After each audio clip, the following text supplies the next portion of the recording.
اگر I M F on board آ گیا جی اور اب پہلے آپ نے قیمتیں ایڈجسٹ کر دی کیونکہ وہ پری کنڈیشن ہے، تو ہمیں توقع رکھنی چاہیے کہ ہمیں بیلنس آف پیمنٹ کوئی سپورٹ بھی مل جائے گی سعودی سے، یو اے ای جی سے، بالکل چائنا مل سے. جائے گی، بالکل مل جائے گی. فوج کیا آپ کے ساتھ ویسے ہی چلے گی جیسے عمران پہلے وزٹ میں سعودیز نے ہمیں کچھ نہیں تھا دیا، وہ ہمیں عمران خان کا وزٹ ہوا تھا واپس آ گئے تھے، اس کے بعد آرمی چیف کو D G I S I کا وزٹ کرانا پڑا تھا، پھر دوبارہ دوسرا وزٹ ہوا پرائم منسٹر کا، پھر پیکج ملا. ایسے کوئی آپ بھی کوئی اسٹریٹجی بنا رہے ہیں؟ دیکھیں جو جسے ہم فوج کی سپورٹ کہتے ہیں، اسٹیبلشمنٹ کی سپورٹ کہتے ہیں، میں اس کو دو طریقوں سے دیکھتا ہوں. ایک سپورٹ وہ ہے جو عمران خان کو حاصل تھی، جو الیکشن سے لے کر آخری دن تک رہی، جہاں پر ووٹ بھی اسٹیبلشمنٹ نے پورے کیے اسمبلی کے اندر. وہ سپورٹ نہ مستقل ہے نہ ملک کے مفاد میں ہے.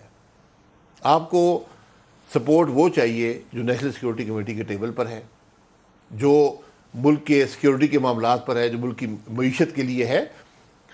فوج نے 40 سال حکومت بھی کی ہے، فوج کے اثرات بھی ملک کی سیاست پر بھی ہیں، دوسرے ملک کے تعلقات ان پر بھی ہیں. آپ کو ان تعلقات کو، ان سب چیزوں کو ملک کے لیے استعمال کرنا ہے.